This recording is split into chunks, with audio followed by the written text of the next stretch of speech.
Bonjour ou bonsoir, selon l'heure à laquelle vous nous regardez. Ici Adnan Benchakroun, votre chroniqueur au micro de l'ODJ Média. Aujourd'hui, on va parler d'un sujet qui fait couler beaucoup d'encre et qui mérite qu'on prenne 2 minutes pour l'analyser ensemble. Alors, je voudrais dire très fort à Mr. Key, vous n'agissez pas comme un analyste sportif, mais comme un saboteur, vous n'alertez pas, vous démoralisez un peuple, alors taisez-vous. Oui, il y a des moments où le football dépasse le rectangle vert, où il devient miroir collectif, respiration nationale, point d'équilibre fragile entre espoir et mémoire. À quelques heures d'un match décisif des Lions de l'Atlas, certains discours, votre discours, ne relèvent plus de l'analyse sportive. Ils flirtent avec autre chose, plus sombre, plus stérile, plus dangereux aussi. En tant que supporter marocain, assumé, lucide et attaché à l'esprit critique, il est temps de remettre quelques pendules à l'heure, sans haine, sans naïveté, mais sans complaisance. Alors, pas de langue de bois, pas de jargon inutile, juste un regard critique, un peu d'ironie et l'envie d'ouvrir le débat. Alors allons-y. En une phrase, la critique, oui. La démolition morale, non. Le Maroc n'a jamais interdit la critique sportive. Elle fait partie du jeu, de la démocratie médiatique, de la culture du débat. Discuter un choix tactique, questionner une composition, s'interroger sur une forme physique, tout cela est sain, nécessaire même. Mais ce que nous observons depuis plusieurs semaines dépasse ce cadre. À force de répéter que le Maroc ne gagnera pas, de décrédibiliser chaque victoire, de réduire chaque progrès à un coup de chance, certains ex-commentateurs se sont enfermés dans une posture de défaite anticipée. Ce n'est plus de l'analyse, c'est un récit anxiogène, martelé, presque obsessionnel. Le problème n'est pas qu'ils doutent, le doute est humain.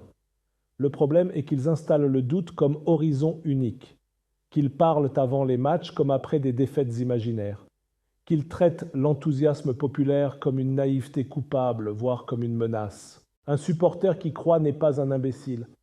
Un peuple qui espère n'est pas manipulé, il est vivant. Soyons sérieux 2 minutes. Le football marocain n'est plus un bricolage émotionnel. Ce n'est plus une aventure improvisée portée par la seule ferveur. Depuis plusieurs années, un projet clair s'est imposé, structuré, assumé. La fédération a investi.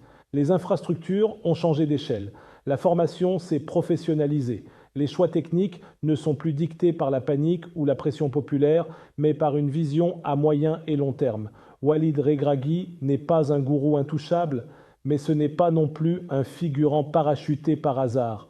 Il a prouvé, sur le terrain, face aux meilleurs. Les joueurs, eux, évoluent dans les plus grands championnats avec des exigences élevées, une culture de la gagne, une discipline tactique qui n'existait pas à ce niveau il y a encore 15 ans.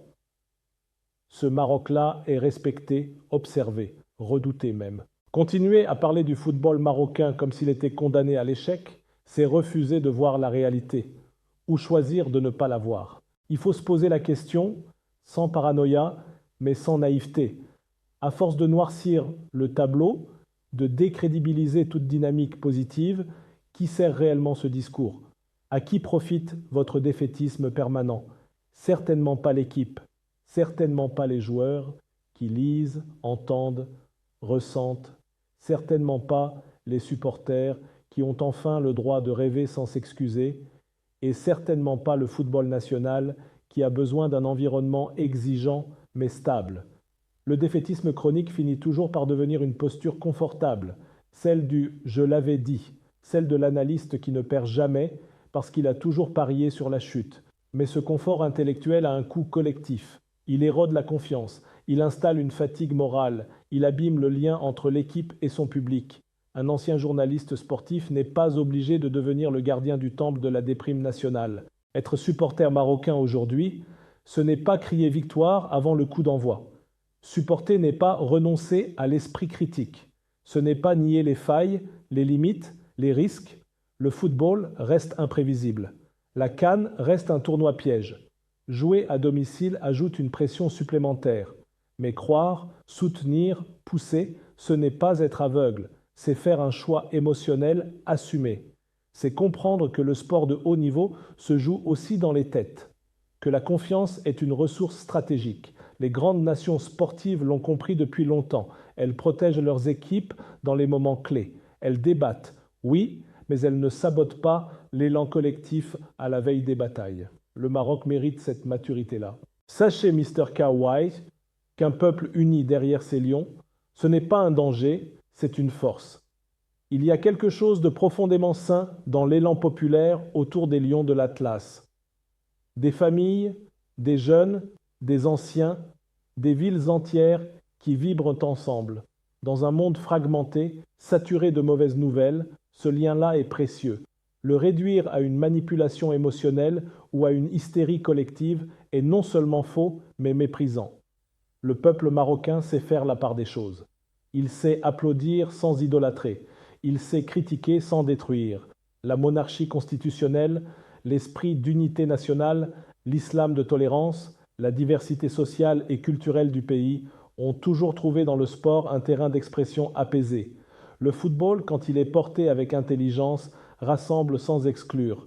Casser cela pour exister médiatiquement est une faute morale. Oui, chacun a le droit de s'exprimer, mais la liberté d'expression n'excuse pas tout. Oui, les médias doivent être pluralistes, mais la liberté d'expression n'est pas une licence pour répandre un pessimisme corrosif sans responsabilité. À la veille d'un match décisif, marteler l'échec comme une certitude n'est pas un acte neutre. Ce n'est pas dire la vérité, c'est influencer le climat.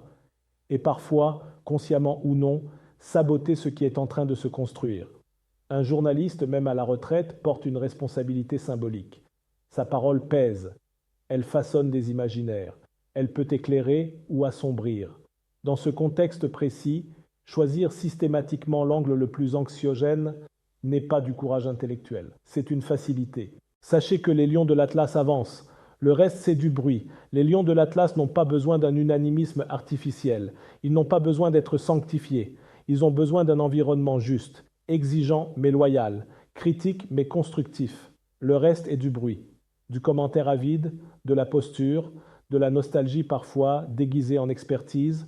Le Maroc avance, son football aussi. Il trébuchera encore, peut-être, il gagnera aussi. Mais il n'a plus à s'excuser d'y croire. Et à ceux qui confondent analyse et sabotage, lucidité et cynisme, une chose est sûre, l'histoire ne se souvient jamais des prophètes de malheur. Elle se souvient de ceux qui ont osé construire, soutenir, accompagner. Voilà, c'était votre chroniqueur Adnan Benchakroun au micro de l'ODJ Média. Je tenais absolument à partager avec vous ce sujet qui nous concerne tous, avec la conviction que mes propos sont là pour ouvrir le débat, même s'ils peuvent être contredits demain ou paraître dépassés après-demain. C'est le jeu de la chronique. Prendre position, quitte à se tromper, pour mieux avancer ensemble. On se retrouve très bientôt pour une nouvelle chronique, toujours avec la même liberté de ton et le même regard critique. À la prochaine si vous le voulez bien. Et n'oubliez pas de vous abonner à notre chaîne YouTube LODJ24 pour ne rien rater. Vous êtes chaque jour plus nombreux à nous suivre et c'est ce qui donne tout son sens à cette aventure médiatique.